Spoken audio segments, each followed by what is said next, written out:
Platform पर आप सभी का हार्दिक स्वागत है। जैसे कि आप सभी को पता है, अपन जो डिस्कस कर रहे हैं वो फ्लोरेंस सीरीज के अंदर nursing officer, community health officer और अदर जितने भी नर्सिंग से रिलेटेड जो एग्जाम्स है उन एग्जाम के अंदर और नर्सिंग एप्टीट्यूड से रिलेटेड जो मोस्ट इंपोर्टेंट क्वेश्चन जो आपके अपकमिंग एग्जाम है उस अपकमिंग एग्जाम में आ सकते हैं, उन सभी को डिस्कस करने जा रहे हैं और डिस्कस अपन कर रहे हैं। और यहाँ पर मैं यदि बात करूं तो बेसिक से बेसिक क्वेश्चन है वो होने वाले हैं और इंपोर्टेंट से इंपोर्टेंट जो एमसीक्यूज है वो एमसीक्यूज यहाँ पे रहने वाले हैं। बिल्कुल, तो आप सभी अच्छी तरीके से इस क्वेश्चन को पढ़िएगा, इस क्वेश्चन को शेयर करिएगा उन सभी तमाम बच्चों तक जिनका ख्वाब सरकारी नर्सिंग ऑफिसर बनने का है, कम्युनिटी हेल्थ ऑफिसर बनने का है, तो उन सभी तक ये जो क्लास है वो क्लास आप यहाँ पे पहुंचाइएगा जरूर। ठीक है, इसके अंदर अपन यहाँ पे बात करें, कल मैंने आपको लास्ट क्लास में कहा था कि एक जो एमसीक्यूज है, इस एमसीक्यूज जो था उस एमसीक्यूज का नाम क्या ध्यान रखना। ये एमसीक्यूज मैं लास्ट में आपके सामने छोड़ के गया था और मैंने आपको ये कहा था कि इस एमसीक्यूज का जो आपको आंसर है वो आंसर आपको कमेंट बॉक्स में पुट अप करना है और काफी सारे बच्चों ने इसका कमेंट किया भी है। अब क्या आपने जो कमेंट किया है वह आपका आंसर राइट है या नहीं है उसकी चेक करने की बारी यहाँ पे आती है। देखो भाई, अपन यहाँ पे सबसे सिंपलेस्ट तरीके से बात करें तो भी क्वेश्चन है, उस क्वेश्चन का नाम क्या है, इधर total number of bone found in right upper lip. ये कह रहा है कि राइट अपर लिप में टोटल कितनी बोन होती है। मैंने आपके सामने यहाँ 206 बोन्स है ना, उसका यहाँ पे जो इमेज है ना उस इमेज को भी लगा दिया।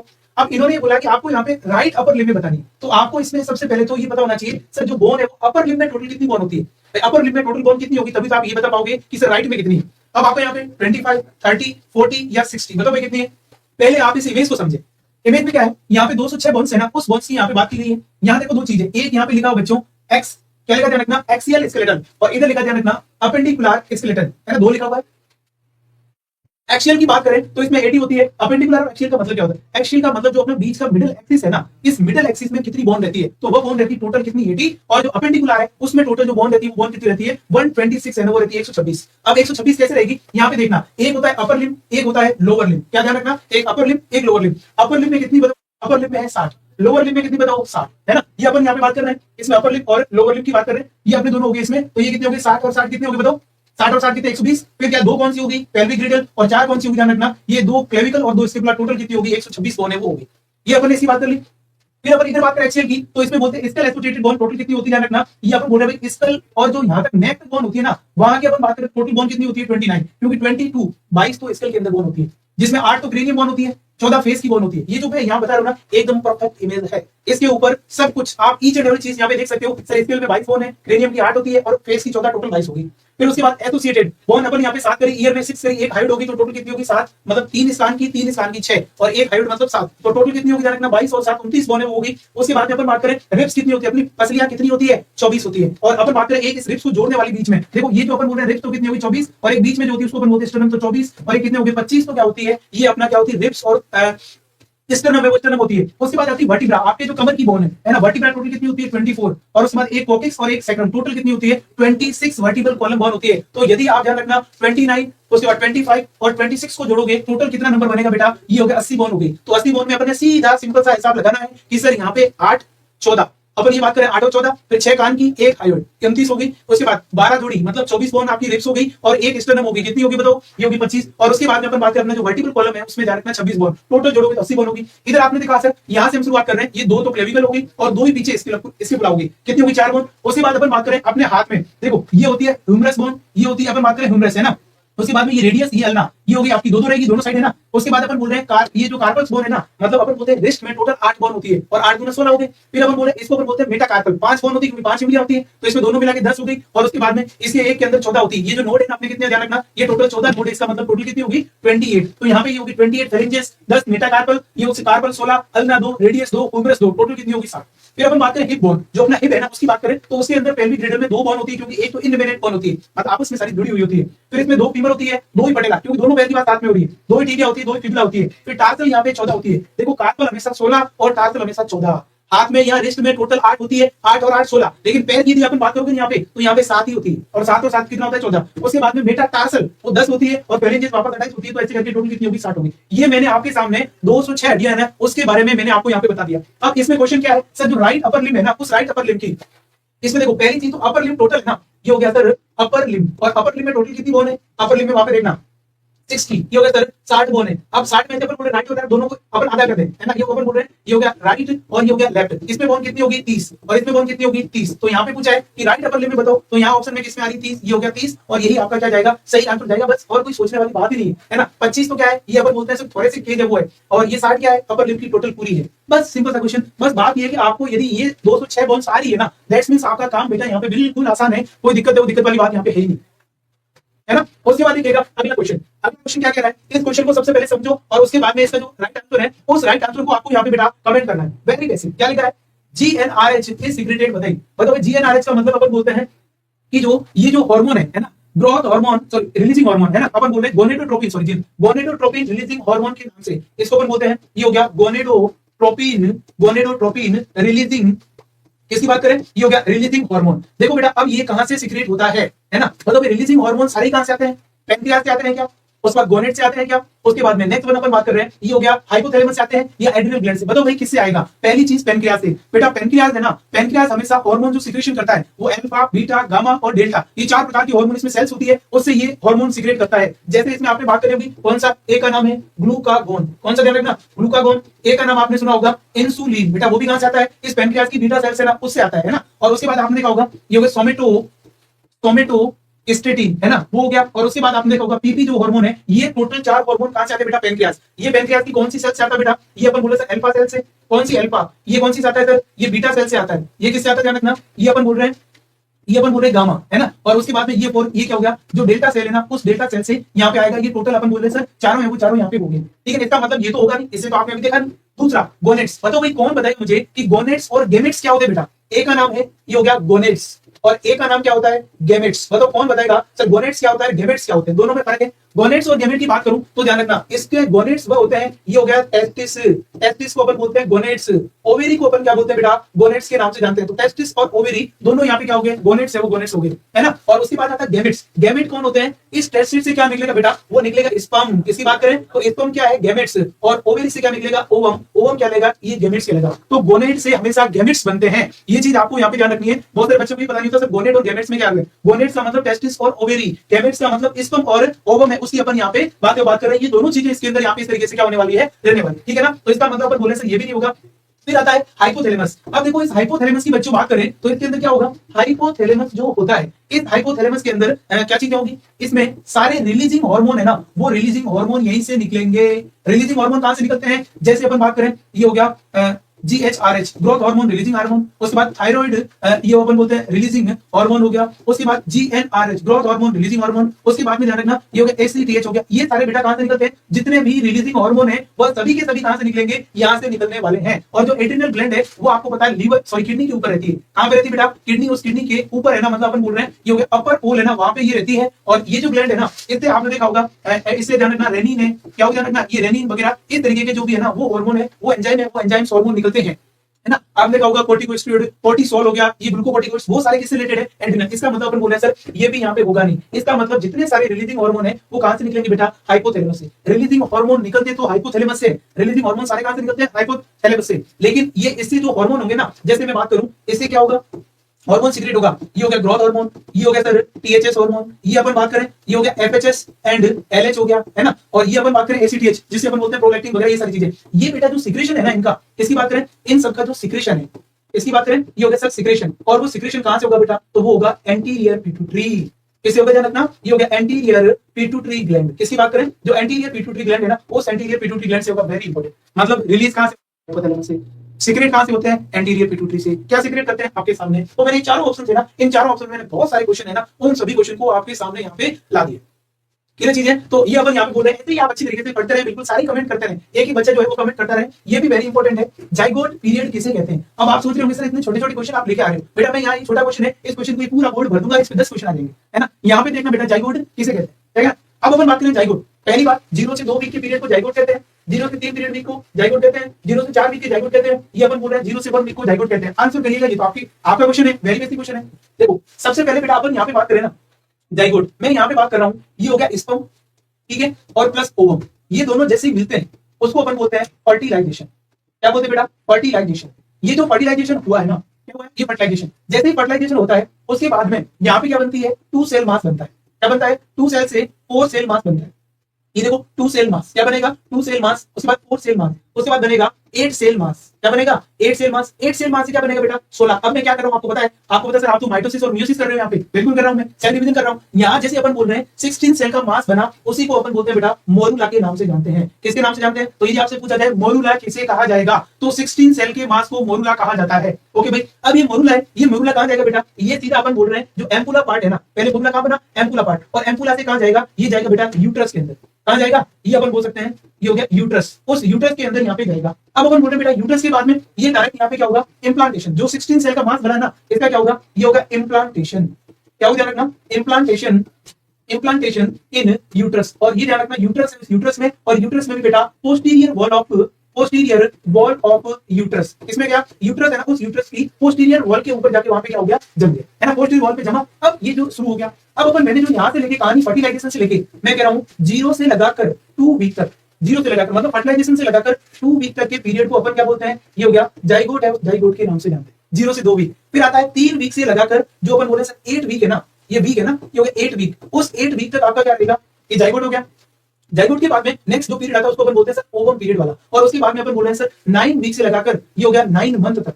इसकी बात करें, और वो हो गया ध्यान रखना फीटस है, उस फीटस के नाम से अपन जानेंगे। तो ये कौन सा हो गया, फीटस। अब अपन बोल रहे हैं सर ये हो गया 0 से लगाकर 2 वीक तक तो जाइगोट, 3 से लेकर 8 वीक तक ओवम, और 9 से लगाकर 9 मंथ तक आपका क्या हो गया, 9 वीक है ना, ये अपन बोल सकते हैं 9 वीक। ये मैंने बोल दिया सर 9 वीक से लगाकर 9 मंथ तक अपन क्या बोलते हैं, फीटस। अब जैसे ही फीटस बच्चा जैसे आया, ये हो गया एट बर्थ, एट बर्थ जैसे ही बेबी का बेटा बर्थ हुआ, तो बर्थ होते ही आप इसको क्या बोलोगे, इसको अपन बोलते हैं न्यू बॉर्न। क्या बोलते हैं, न्यूबॉर्न। न्यूबॉर्न की बात आता है बेटा नियोनेट, न्यूबॉर्न और नियोनेट एक होता है, लेकिन नियोनेट की मैं बात करूं तो 0 से लगाकर 28 दिन तक के बच्चे होते हैं ना, उनको अपन यहाँ पे क्या बोलते हैं बेटा, ये हो गया नियोनेट के नाम से जानते हैं। किसके नाम से जानते हैं, नियोनेट्स है ना, उन नियोनेट्स के नाम से जानते हैं। अब देखो उसके बाद में अगला नेक्स्ट अपन यहाँ पे बात करें बच्चों, ये हो गया 0 से 28। अब अपन बोल रहे हैं जो नियोनेट होते हैं ना बेटा, ये नियोनेट भी कितने प्रकार के होते हैं, 2। एक होता है अर्ली नियोनेट और एक होता है बेटा लेट नियोनेट। अर्ली नियोनेट कौन सा होता है, 0 से लगाकर 7 दिन तक का, उसको बोलते हैं अर्ली, और 7 दिन से लगाकर 28 दिन तक का होता है ना, उसको अपन बोलते हैं बेटा ये हो गया लेट नियोनेट के नाम से जानते हैं। ठीक है, अब उसके बाद में देखो नियोनेट के बाद में कौन आएगा, 28 दिन तक तो यहाँ हो गया। अब नेक्स्ट आता है बेटा इन्फेंट। कौन आता है, इन्फेंट। और इन्फेंट कब आएगा बेटा, ये अपन बोले 28 दिन से लगाकर 1 साल तक के अपन क्या बोलते हैं, उसको अपन बोलते हैं ये हो गया इन्फेंट। अब इन्फेंट के बाद में नेक्स्ट आता है बेटा टोडलर। क्या नाम है ध्यान रखना, टोडलर। और जो टोडलर इसकी बात करें तो 1 साल से लगाकर 3 साल तक के बच्चे को आप टोडलर के नाम से जानोगे। टोडलर के बाद में आता है बेटा प्री स्कूलर। क्या था ध्यान रखना, ये हो गया प्री स्कूलर। और प्री स्कूलर स्कूल से जाने से पहले वाला कौन सा होगा, 3 to 6 ईयर। आपने देखा होगा 6 साल बाद ही बच्चे का नाम स्कूल के अंदर अपन बोल रहे हैं उसका रजिस्टर होता है। फिर अपन बोल रहे हैं स्कूलर, प्री स्कूलर के बाद कौन आएगा, ये हो गया स्कूलर। और बच्चा स्कूल में कब रहेगा बताओ ध्यान रखना, ये अपन बोल रहे हैं सर 6 ईयर से लगाकर अपन जनरली बोल सकते हैं सर ये 12 ईयर तक के बच्चे को अपन स्कूलर बोलते हैं। और उसके बाद में कौन आ जाएगा, ये हो गया एडोलसेंट। कौन आएगा, और एडोलसेंट है वो बच्चा 13 साल से लगाकर 19 साल तक का होता है, उसको अपन क्या बोलते हैं, एडोलसेंट। उस एडोलसेंट के नाम से जानते हैं। अब वहां पे तो लिख दिया। अब मैं कह रहा हूं कि अभी तक में कम बढ़ गए। अब अपन बोल रहे हैं नेक्स्ट वन, जो 18 साल का बच्चा 18 साल से ऊपर हो जाता है, ये हो गया अडल्ट। और अडल्ट की बात करें तो वो ध्यान रखना 18 ईयर से लगाकर ये हो गया 16 ईयर तक है ना, उसको अपन क्या बोलते हैं, अडल्ट। और उसके बाद में आता है next one is the Elder. कौन आता है, और एल्डर क्या होगा ध्यान रखना, अबोव 60 है ना, वो अबोव 60 ईयर एल्डर होगा। ये मैंने ध्यान रखना ओम और स्टोन जिस जगह पे। तो देखो यहाँ पे अपन ने बात कर दी कि भाई मैंने यहाँ से ओम और स्टोन जो मिले ना, वहां से लगाकर जब तक व्यक्ति की ध्यान रखना एंडर एज में ही होता था, सारी चीजें बता दी है 1 by 1। आज इसको समझ लेना, ऐसा दिमाग में बैठा लेना कि मैं स्पर्म और ओम से लेके क्वेश्चन क्या था, जाइगोट किसे कहते हैं। अब कितने क्वेश्चन आ जाओ ना, अपने सारे क्लियर हो जाएंगे। वो अपन बोलेंगे सर 0 से लगाकर 2 वीक है ना, उस 2 वीक को अपन क्या बोलते हैं, जाइगोट। उस जाइगोट के नाम से जानते हैं बेटा। ये इस तरीके का अपने यहाँ पे हो गया। अगला बेटा, ये तो बहुत क्लासिक क्वेश्चन है, मजा आ जाएगा आपको, पढ़ोगे समझोगे तो बिल्कुल बेटा। ये हो गया the part of brain which control the body temperature. तो ऐसा कौन सा पार्ट है जो बॉडी टेम्परेचर को कंट्रोल करता है, क्या नाम है, थैलेमस, हाइपोथैलेमस, पॉन्स या medulla oblongata. Very important, very important, very basic. Answer करिएगा, कौन सा जो बॉडी का पार्ट है, ब्रेन का पार्ट है, जो क्या करता है, टेम्परेचर, उस टेम्परेचर को कंट्रोल है, उस कंट्रोल करने का काम है, वो काम करेगा, है ना। ये चीज देखो। अब यहाँ पे अपन बोल रहे हैं सर देखो, एक का नाम है थैलेमस, एक का नाम हाइपोथैलेमस, पॉन्स। बिल्कुल सारे कमेंट करो यहाँ पे, बिल्कुल यस। बहुत सारे जो बच्चे हैं वो ए की ओर जा रहे हैं, वो बी की ओर जा रहे हैं, हाइपोथैलेमस। ओके वेरी गुड, क्या बात है, मतलब आप भी यहाँ पे जो कमेंट वही कर रहे हो, बिल्कुल सही। कई बच्चे मेडुला ऑब्लंगेटा, नहीं बेटा, मेडुला ऑब्लंगेटा जो होता है वो अलग सेंटर है। अब यहाँ पे इसको देखना है ना, यहाँ पे मैं बात करूं तो देखो यस, थैलेमस जो होता है वो एक सेरिब्रम का पार्ट होता है ना, और हाइपोथैलेमस है ना, यही ध्यान रखना रेगुलेटिंग सेंटर है। यहाँ पे देखना, मैं बात कर रहा हूँ टेम्परेचर कंट्रोल, इसकी बात करें, ये हो गया बॉडी टेम्परेचर कंट्रोल सेंटर। बोलो भाई, बॉडी टेम्परेचर कंट्रोल सेंटर है ना, उस सेंटर का नाम क्या है, आप बोलो सर उसका नाम है जी हाइपोथैलेमस। क्या नाम है बेटा, हाइपोथैलेमस। अब इतना पढ़ने से आपका काम नहीं बनेगा, तो क्या करना पड़ेगा आपको, इससे और आगे जाना पड़ेगा। और यहाँ पे अपन बात करें बेटा, तो इसमें देखिएगा, इसके अंदर यहाँ पे हाइपोथैलेमस, हाइपोथैलेमस में यहाँ पे क्या होगा, इसके अंदर मैं बात करूं, दो पार्ट होते हैं। कितने पार्ट होते हैं? दो पार्ट। कौन से दो पार्ट होते हैं बेटा? एक का नाम है एंटीरियर हाइपोथैलेमस। क्या नाम है? ये हो गया एंटीरियर हाइपोथैलेमस। ओके भाई, हाइपोथैलेमस। दूसरा अपन बोल रहे हैं पोस्टीरियर, ये हो गया पोस्टीरियर हाइपोथैलेमस। एक का नाम एंटीरियर और एक का नाम क्या हो गया? पोस्टीरियर है, वो पोस्टीरियर हाइपोथैलेमस। अब बेटा मुझे बताओ कि सर एंटीरियर हाइपोथैलेमस क्या होता है? ध्यान रखना, टेम्परेचर रेगुलेट का मतलब क्या है? पहली बात तो मुझे आप ये बताओ, टेम्परेचर क्या होता है? कौन बताएगा सही टेम्परेचर किसे कहते हैं? पहली बात तो बेटा जो है ना, टेम्परेचर है ना, इस टेम्परेचर का मतलब क्या होता है? टेम्परेचर का मतलब ये होता है, पता है आपको? ये हो गया टेम्परेचर। सबसे बड़ा झंझट तो टेम्परेचर होता है। क्या बोलोगे? टेम्परेचर का मतलब होता है बेटा डिग्री ऑफ हीट। इसकी बात करें, ध्यान रखना, ये हो गया degree of heat in body. Heat in body, अपनी बॉडी में डिग्री ऑफ हीट कितना है? आपकी बॉडी में उष्मा कितनी, हीट कितनी है ना, उसको अपन बोल रहे हैं। और आप सभी को पता है कितना होगा? 37 डिग्री, ये हो गया सेल्सियस या 98.6 डिग्री फॉरेनहाइट। ये नॉर्मली अपनी बॉडी का टेम्परेचर रहता है। अपन यहाँ पे बात करें टेम्परेचर रेगुलेट कैसे होता है। जो एंटीरियर हाइपोथैलेमस है ना, इसका काम है, ध्यान रखना, इसको अपन बोलते हैं बेटा, ये हो गया थर्मोलाइसिस। थर्मोलाइसिस। और ये क्या करता है बेटा? थर्मोजेनेसिस। किसकी बात करें? Thermolysis and thermogenesis. अब बेटा जो थर्मोलाइसिस, इसका मतलब क्या होता है? Heat loss. मतलब आपकी बॉडी में से हीट लॉस कौन करता है? उस प्रोसेस को अपन बोलते हैं थर्मोलाइसिस। हीट का टूटना, थर्मोलाइसिस। और कौन करता है सर? एंटीरियर। दूसरा आता है पोस्टीरियर, इसका नाम है थर्मोजेनेसिस। और ये क्या करेगा? ये हो गया सर हीट गेन है ना, वह हीट गेन करने का काम करेगा। This is the thermogenesis. This is the thermogenesis. उस थर्मोजेनेसिस के नाम से यहां पे जानोगे तो ये हो गया एंटीरियर और ये हो गया पोस्टीरियर। तो पहली बात तो आपका हीट रेगुलेटिंग सेंटर का नाम क्या होगा बेटा? हाइपोथैलेमस। इसका मतलब इस क्वेश्चन का राइट आंसर भी क्या होगा? आपने सही कहा, क्या होगा जी? ये होगा सर हाइपोथैलेमस है, वो हाइपोथैलेमस। पॉन्स की बात करें तो पॉन्स में बेटा ऐसा कोई स्पेसिफिक सेंटर नहीं है, लेकिन पॉन्स किसके लिए काम करता है? ये बेटा असेसरी, यहाँ पे देखो पॉन्स किसके लिए काम करता है? ये बेटा असेसरी रेस्पिरेटरी सेंटर होता है जी। क्या होता है रखना? असेसरी रेस्पिरेटरी सेंटर है, वो सेंटर इसमें रहेगा। और ये आपसे पूछा जाए, ये हो गया मेन रेस्पिरेटरी सेंटर। कौन होगा जी? मेन रेस्पिरेटरी सेंटर का नाम बताओ। अपने रेस्पिरेशन को कौन रेगुलेट करेगा ब्रेन के अंदर? उसका नाम है मेडुला ऑब्लोंगाटा। क्या नाम है? Medulla oblongata. और इसमें ध्यान रखना, एक कॉम्प्लेक्स होता है, आपने कभी नहीं सुना होगा, उसका नाम है बेटा प्री बोलेंटजर। इसकी बात करें, ध्यान रखना, ये हो गया बोलेंटजर कॉम्प्लेक्स। और ये प्री बोलेंटजर जो कॉम्प्लेक्स होता है ना, इसको अपन बोलते हैं बेटा रेस्पिरेटरी पेसमेकर। क्या बोलते हैं? जैसे आपने देखा होगा सर, कार्डियक पेसमेकर किसको कहा जाता है? ऐसे नोड को। वैसे ही रेस्पिरेटरी पेसमेकर इसको कहा जाता है। क्यों?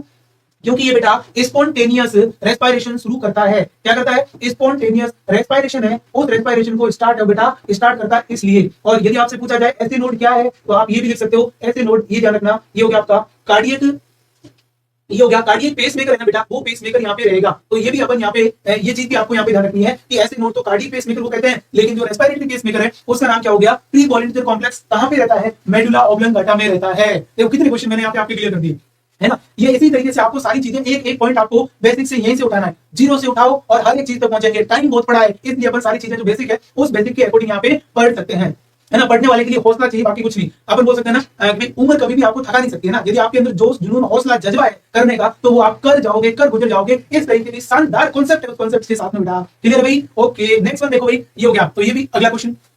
अगला क्वेश्चन बेटा क्या लिखा है? ये भी अच्छा क्वेश्चन, पहले समझो और फिर अपन इसके अंदर बहुत सारे रेशनल लगाएंगे। पहली बात बेटा लिखा है glycosylated haemoglobin reflected mean blood glucose level of previous. ये यूं कह रहा है, ये जो ये यानी करना ग्लाइकोसिलेटेड हीमोग्लोबिन रिफ्लेक्स, है ना, इसी का दूसरा नाम होता है, उसका नाम है आल्सो नोन एज, आपने नाम सुना होगा, ये हो गया HbA1c। क्या नाम है? HbA1c टेस्ट है वो, HbA1c टेस्ट। पहली बात तो ये जो HbA1c टेस्ट है ना, ये किसके लिए किया जाता है? ये बेटा डायबिटीज मेलाइटस के लिए। किसके लिए किया जाता है? डायबिटीज, ये हो गया मेलाइटस है ना, उस मेलाइटस के लिए किया जाता है। ओके भाई, है ना, डायबिटीज मेलाइटस। अब ये कह रहा है कि ये जो आप HbA1c या आप ग्लाइकोसिलेटेड हीमोग्लोबिन रिफ्लेक्स टेस्ट है ना, ये आपको कितने महीने की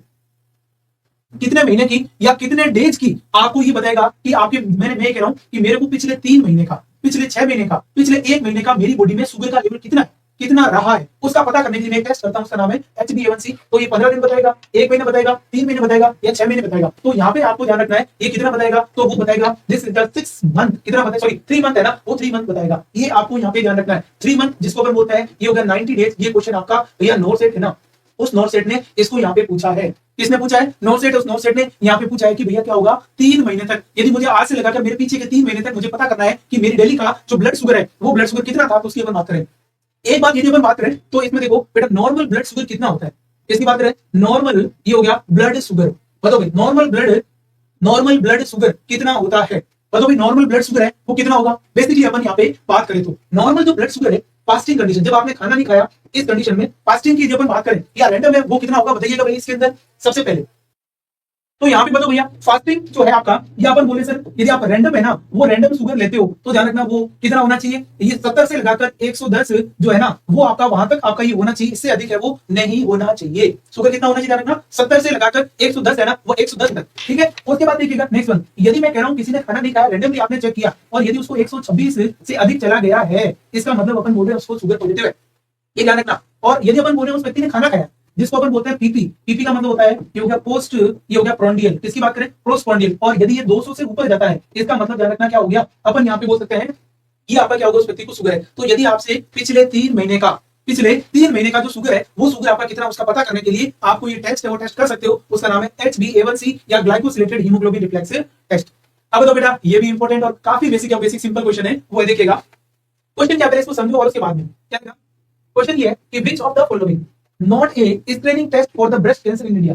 ये कह रहा है कि जो ब्रेस्ट कैंसर है ना, इस ब्रेस्ट कैंसर का पता करने के लिए उसके लिए कौन सा स्क्रीनिंग टेस्ट नहीं है। मतलब 3 तो स्क्रीनिंग जो टेस्ट है वो किसके लिए है, ब्रेस्ट के लिए, लेकिन एक टेस्ट ऐसा है जो ब्रेस्ट कैंसर की स्क्रीनिंग के लिए नहीं होता है। तो यहाँ पे आपको उस टेस्ट को ढूंढना है जो टेस्ट आपका ब्रेस्ट की स्क्रीनिंग के लिए नहीं है। अब देखो सबसे पहले यहाँ पे लिखा मेमोग्राफी, बिल्कुल बेटा मेमोग्राफी जो होता है ना, वो ब्रेस्ट के एग्जामिनेशन के लिए यूज किया जाता है। ब्रेस्ट की जो डक्ट है ना, उस डक्ट में किसी प्रकार का कोई ब्लॉकेज, किसी प्रकार की कोई ट्यूमर, यदि इस तरीके की कोई चीज होती है तो उसका पता करने के लिए आप मेमोग्राफी है ना, उस मेमोग्राफी को यहाँ पे करते हो, क्लियर है। उसके बाद आता है ब्रेस्ट सेल्फ एग्जामिनेशन, जिसको अपन बोलते हैं BSE, ब्रेस्ट सेल्फ एग्जामिनेशन, ये भी बिल्कुल करते हैं, ब्रेस्ट सेल्फ एग्जामिनेशन भी किया जाता है। फिर उसके बाद थर्मोग्राफी, थर्मोग्राफी है ना, वो अपन यहाँ पे इसमें नहीं करते हैं, क्या नहीं किया जाता है। और FNAC, इसका मतलब क्या होता है बेटा, इसका मतलब होता है फाइन निडल, ये हो गया fine needle aspiration, fine needle aspiration cytology, क्या हो गया ध्यान रखना, ये होता है। तो इसका मतलब अपन बोल रहे हैं सर ये 3 तो किया जाता है और एक नहीं किया जाता है। इसने पूछा यही है कि बताओ भाई कौन सा नहीं किया जाता है, तो अपन ने नहीं किया जाता उसको यहाँ पे बता दिया। ये देखो यदि आपसे ये पूछा जाए ना कैंसर के बारे में बेटा, तो यहाँ पे मैं कुछ एक पॉइंट लिखा रहा हूँ और ये क्वेश्चन समझना। यदि मैं आपसे पूछा जाऊँ मोस्ट कॉमन, ये हो गया course of most common cancer है ना, अपन बात करें most common cancer in world, तो पूरी दुनिया में सबसे अधिक कैंसर है, उसका नाम क्या बेटा, उसका नाम है ब्रेस्ट कैंसर। क्या नाम है, ब्रेस्ट कैंसर। यदि आपसे ये पूछा जाए most common cancer in female, किसकी बात करें, इन फीमेल, महिलाओं में सबसे अधिक कैंसर कौन सा है बेटा, तो उसका नाम भी क्या है, ये हो गया ब्रेस्ट कैंसर है, वो ब्रेस्ट कैंसर। यदि आपसे ये पूछा जाए कि भाई सेकंड मोस्ट कॉमन कौन सा है, second most common cancer in female, तो भाई सेकंड मोस्ट कॉमन कैंसर है वो कौन सा होता है फीमेल में, वो होता बेटा सर्वाइकल कैंसर। कौन सा, ये हो गया सर्वाइकल कैंसर हो रहेगा। यदि आपसे पूछा जाए most common cancer in males, ठीक है ना, इन वर्ल्ड, पूरे वर्ल्ड में पुरुषों के अंदर होने वाला मोस्ट कॉमन जो कैंसर है, उस कैंसर का नाम है बेटा लंग्स कैंसर। ज्यादा ये धुएं मारोगे ना, सिगरेट फूकोगे, तो इसका मतलब क्या होगा, कैंसर तो होगा। और उसके बाद में लास्ट में बात करें most common cancer in male in India, India में ध्यान रखना सबसे अधिक कौन सा है, तो इंडिया में आपने देखा होगा विमल खाने वाले बहुत मिलेंगे, तानसेन खाने वाले बहुत मिलेंगे, ठीक है। इसका मतलब तंबाकू की वजह से और उसकी वजह से होता है, उसका नाम है ओरल कैंसर है ना, वो ओरल कैंसर सबसे अधिक है बेटा इंडिया में। तो पुरुषों में इंडिया में होने वाला सबसे अधिक जो कैंसर है, उस कैंसर का नाम ओरल कैंसर है, और मेल में पूरे विश्व में वो लंग कैंसर है। सेकंड मोस्ट कैंसर का नाम सर्वाइकल, मोस्ट कॉमन कैंसर का नाम फीमेल कैंसर, ब्रेस्ट कैंसर, और ओवरऑल जितने भी कैंसर है ना, उनमें सबसे टॉप ट्यूब चलने वाला जो कैंसर है उसका नाम क्या है, ब्रेस्ट कैंसर। ये क्यों होता है, क्योंकि मदर आजकल ब्रेस्ट फीडिंग है ना वो इतनी नहीं करवाती है, और ब्रेस्ट फीडिंग नहीं करवाने की वजह से ब्रेस्ट के अंदर मिल्क ज्यादा स्टेसिस रहेगा, तो उस कंडीशन में वो ब्रेस्ट कैंसर है, वो ब्रेस्ट कैंसर बेटा कर देगा। तो इस रीजन की वजह से अपन यहाँ पे बोल रहे हैं, तो ये हो गया, काफी इंपॉर्टेंट है और ये काफी बच्चों ने भी सही आंसर किया है। देखिएगा नेक्स्ट क्वेश्चन, बताओ बच्चों, ये भी एक अच्छा क्वेश्चन है और सिंपल क्वेश्चन है और बेसिक क्वेश्चन है, आप यहाँ पे बता सकते हो बिल्कुल। पहले सभी पढ़िएगा, उसके बाद में कमेंट करो। क्या लिखा है, आशा स्टैंड फॉर, आशा, पहली चीज आशा क्या होती है, आपने देखा होगा आपके आसपास या आपके घरों में आपने नाम सुना होगा कि एक आशा सहयोगिनी करके एक वर्कर होती है, और जो सब सेंटर एएनएम के साथ में मिलकर क्या करती है, काम करती है। आपके आसपास तो आशा होगी। अब उसकी फुल फॉर्म क्या होती है, आशा का मतलब क्या है, ये क्वेश्चन। इसकी बात करें, axillary social health agent, accredited social home agent, accredited social health activist, या एसोसिएटेड सोसाइटी हेल्थ एजेंट। ध्यान रखना आशा है ना, इसका मतलब ये नहीं होता है, ये भी नहीं होता है, ये भी नहीं होता है। आशा की जो फुल फॉर्म होती है ना बेटा, वो होती है एक्रेडिटेड सोशल हेल्थ एक्टिविस्ट है ना, उसके नाम से जाने। अब मैं बोल रहा हूं कि बेटा इस आशा के बारे में थोड़ा सा समझो। ये देखो बेटा आशा है ना, पहली बात, आशा को लॉन्च किसने किया, बताओ भाई। आशा को लॉन्च किया बेटा NRHM, किसने और कब किया गया, 2005 के अंदर। आशा कब आई थी, 2005। ये जो आशा है ना, ये आशा कितनी पॉपुलेशन पे एक आशा रहेगी, मतलब एक गांव में कितनी पॉपुलेशन के ऊपर एक आशा रहेगी, तो बेटा वो 1000 की पॉपुलेशन पे एक आशा आप लगा सकते हो। आशा अपन बोल रहे हैं काम कहाँ करेगी, ये देखो वर्क कहाँ करेगी, तो ये बेटा करेगी सब सेंटर के ऊपर काम है, वो काम आशा यहाँ पे करती है। सब सेंटर और उसकी जो कम्युनिटी होती है ना, उस कम्युनिटी के अंदर ये क्या करती है, काम। इस आशा की आपको यहाँ पे ट्रेनिंग करवानी होती है। क्या करवानी ध्यान रखना, ट्रेनिंग। और इसकी ट्रेनिंग बेटा 23 डेज की ट्रेनिंग है वो ट्रेनिंग। आशा कितनी पढ़ी लिखी होनी चाहिए ध्यान रखना, कम से कम ध्यान रखना 8th क्लास है ना वो फेल नहीं होनी चाहिए बेटा, पास है वो पास होनी चाहिए। ऐसा नहीं 8वीं फेल हो, नहीं पास है वो पास होनी चाहिए, ये अपन बोल रहे हैं। और यदि आपसे कभी कभी क्वेश्चन पूछा जाता है कि जो आशा है ना उसके वर्क को असेस किसके द्वारा किया जाएगा, ये देखो आशा वर्क असेस भाई कि आशा काम कर रही नहीं कर रही है, उसकी रिपोर्ट के लिए आपको क्या देखना है, IMR। ये नॉर्थ सेट में क्वेश्चन है, ये बेटा नॉर्थ साइड में क्वेश्चन आया कि यदि आपको आशा के काम को असेस करना है कि आशा ने जो काम है काम करती ही नहीं करती है, यदि IMR कम है, IMR क्या हुई बेटा, रिड्यूस है, वो रिड्यूस हुई है, इसका मतलब आशा काम कर रही है। IMR कम हुई है, दैट्स मींस क्या हुआ, आशा है वो आशा क्या कर रही है, काम है वो काम कर रही है। और यदि रिड्यूस नहीं है इसका मतलब आशा काम नहीं कर रही है, ये क्राइटेरिया होता है ना। तो ऐसी जो वर्कर होती है उस वर्कर को अपन बोलते हैं आशा वर्कर। और आशा वर्कर कैसे कपड़े पहनती है, इसकी जो कलर ऑफ जो एप्रॉन है ना उसका है वो गया स्काई ब्लू कलर है ना, उस स्काई ब्लू कलर का एप्रॉन पहनती है। इस तरीके ध्यान रखना, स्काई ब्लू कलर का। ये सारी बातें आशा वर्कर के ऊपर यहाँ पे अपन डिस्कस करें, इसके ऊपर जो आशा वर्कर है उस आशा वर्कर की अपन यहाँ पे बात कर ली। यस, तो ये अपनी किसकी होगी, उसके बाद देखो नेक्स्ट वन, ये वेरी इंपॉर्टेंट क्वेश्चन है और बहुत बार एग्जाम में इस क्वेश्चन को पूछा है, पहले पढ़ो फिर समझो फिर आंसर दो। क्वेश्चन क्या है, workers employed in textile industries are likely suffer from. ये बोल रहे हैं कि वर्कर है वो टेक्सटाइल इंडस्ट्री में काम कर रहे हैं, तो उसकी वजह से उनको क्या हो सकता है। टेक्सटाइल मतलब क्या हुआ कि ऐसे वर्कर जहाँ पे कपड़े उपड़े बन रहे हैं, ठीक है ना, क्या बन रहे हैं यहाँ पर बोल रहे हैं सर, कपड़े उपड़े बन रहे हैं वहां पे, ठीक है ना। मतलब मैं बोल रहा हूँ कि यहाँ पे आपका कॉटन है वो कॉटन मटेरियल का काम हो रहा है, किसका काम हो रहा है, कॉटन मटेरियल का। और कॉटन मटेरियल यदि किसी के लंग्स में जम जाते हैं, कॉटन मटेरियल यदि लंग्स में क्या हो जाता है, डिपोजिट है वो डिपोजिट होता है, लंग्स में यदि जम जाता है तो ऐसी कंडीशन को अपन क्या बोलते हैं, वेगासोसिस, सिलिकोसिस, एस्बेस्टोसिस या बाइसिनोसिस। बताओ भी क्या बोला जाएगा। यहाँ पे देखो ये अपन बात कर रहे हैं कि पहली बात तो कॉटन में, इसका मतलब इसका जो आंसर जाएगा ना वो जाएगा बेटा बाइसिनोसिस है ना, वो बाइसिनोसिस। कॉटन मटेरियल की वजह से यदि डस्ट आपकी जाती है, मैं कह रहा हूं कॉटन की फैक्ट्री में लोग काम करते हैं ना, उन व्यक्तियों के अंदर क्या होता है, एक बीमारी होती है उसका नाम है बाइसिनोसिस। बाइसिनोसिस में क्या होता है, इसके अंदर देखो ये जो बीमारी है ना बेटा, इस बीमारी के अंदर यहाँ पे क्या होना है, मैं यहाँ पे ये कह सकता हूँ कि बाइसिनोसिस के अंदर, किसके अंदर, बाइसिनोसिस के अंदर कॉटन जम जाएगा और उसकी वजह से लंग्स कैसा दिखेगा, ब्राउन कलर का नजर आएगा। कैसा दिखेगा, ब्राउन कलर है, उस ब्राउन कलर का नजर आएगा, इसलिए इसको अपन बोलते हैं, ये हो गया ब्राउन लंग डिजीज। किसके नाम से जानते हैं, ब्राउन, ये हो गया लंग्स डिजीज, इसके नाम से बेटा ब्राउन लंग डिजीज है ना, उसके नाम से इसको जाना जाएगा। ये हो गया एस्बेस्टोसिस का मतलब क्या होता है, इसमें ध्यान रखना, एस्बेस्टोस डस्ट, एस्बेस्टोस डस्ट जिसको अपन बोलते हैं अब्रक या जो चूना पत्थर यदि किसी के लंग्स में जम जाए फेफड़ों में, ऐसी बीमारी को। सिलिकोसिस का मतलब क्या होगा, सिलिका डस्ट, इसकी बात करें, ये हो गया सिलिका डस्ट। और सिलिका डस्ट का मतलब पत्थर की जो डस्ट है वो जम जाए। और वेगासिस को मतलब, इसका मतलब क्या होता है बेटा, यहाँ पे देखो, यहाँ मैं बात कर रहा हूं वेगासोसिस, वेगासोसिस। और वेगासोसिस का मतलब बेटा क्या होता है, इसका मतलब होता है शुगर केन है ना, गन्ने की डस्ट लंग्स में जम जाए, शुगर केन डस्ट डिपोजिट, ये हो गया डिपोजिट इन लंग्स। ये अपन बोल सकते हैं बेटा लंग्स के अंदर शुगर केन की जो डस्ट है ना वो डस्ट यदि डिपोजिट हो जाए तो उसको अपन क्या बोलते हैं, ये हो गया वेगासोसिस। इसका मतलब ध्यान रखना, ये भी गलत है, ये भी गलत है, ये भी गलत है। जो टेक्सटाइल या कॉटन की फैक्ट्री में लोग काम करते हैं उनमें सबसे अधिक जो खतरा या रिस्क रहता है वो किसका रहता है बेटा, बाइसिनोसिस, बाइसिनोसिस का रहता है। कितना अच्छा क्वेश्चन है, ये ऐसे क्वेश्चन है वो याद रखना। ये जो क्वेश्चन है ना, ये क्वेश्चन बेटा किसके अंदर आया हुआ है, ये हो गया नोट सेट है, उस नोट सेट के अंदर इस क्वेश्चन को पूछा गया है। इस क्वेश्चन को ध्यान रखना, सीएचओ के अंदर इस क्वेश्चन को कम से कम मैं कह रहा हूं 10 बार इसको क्वेश्चन को यहाँ पे पूछ लिया गया है। क्लियर है? उसके बाद देखिएगा नेक्स्ट, यस ये क्वेश्चन है, इस क्वेश्चन का आंसर आप लोगे, ठीक है ना, कमेंट बॉक्स के अंदर, है ना। ये आपका आज का लास्ट क्वेश्चन है। Safe strategies include all of the following except, कि एक स्ट्रेटेजी है जिसका नाम है सेफ, उस सेफ स्ट्रेटेजीज के अंदर एक चीज क्या शामिल नहीं है। उसके बाद में स्क्रीनिंग, ये हो गया antibiotic, face washing and environmental improvement, इनमें से कौन सा गलत होगा ये आपको देखो, मैं आपको इतना बता देता हूं, सेफ स्ट्रेटेजीज ट्रैकोमा में यूज की जाती है, उसमें क्या नहीं होता है, उसको आपको जो गलत एक ऑप्शन है उस गलत ऑप्शन को आपको चूज है वो चूज यहाँ पे करना है। तो इसका आंसर आपको कमेंट बॉक्स के अंदर देना है, इसका आंसर आपको क्या करना है, कमेंट बॉक्स, उस कमेंट बॉक्स के अंदर आपको यहाँ पे देना है। तो ये चीज आपको यहाँ पे ध्यान में रखना है। क्लियर है? तो इसका आंसर क्या सही रहेगा वो मैं कल की क्लास में उसमें यहाँ पे बताऊंगा। ठीक है बच्चों, तो आज के लिए इतना ही रहेगा, कल मिलते हैं नेक्स्ट क्लास में। तब तक के लिए thank you so much for joining this class, thank you everyone, all my loving dear student, thank you so much. और लास्ट में मैं आपको यही कहूंगा, ये जब आप सीखोगे नहीं तो जीतोगे कैसे, पहले सीखना है और उसके बाद में जीतना है। थैंक यू सो मच बेटा।